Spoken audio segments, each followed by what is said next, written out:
if you really want to learn how to change your Google Browse language, you need to watch this video from the beginning to the end, because I'm going to show you step by step on how you can simply change your Google language without any stress. So let's begin.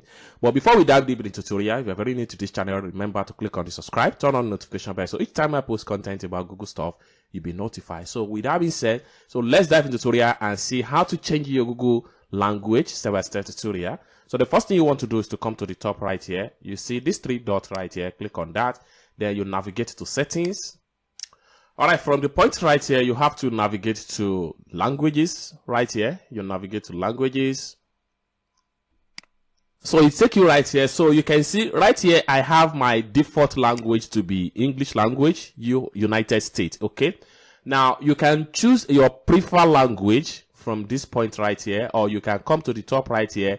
You click on add language. So this allows you to add additional language. So you can tick on any of the languages right here. You can scroll down, and there are a lot of languages on this particular Google that you can change to if you don't understand the current language. So once you are able to select your language, then you come down below right here and click on add. Simple as that. So all the language on your Google Browse is going to change to the particular language you select from here. So this is how you can add your, or this is how you can change your Google language step-by-step tutorial. I hope you really find value for this video. If you enjoyed this video, give this video a big thumb up, and also don't forget to subscribe to this channel for more tutorial like this. Thank you so much for watching this video from the beginning to the end, and I hope to see you in my next video. Bye for now.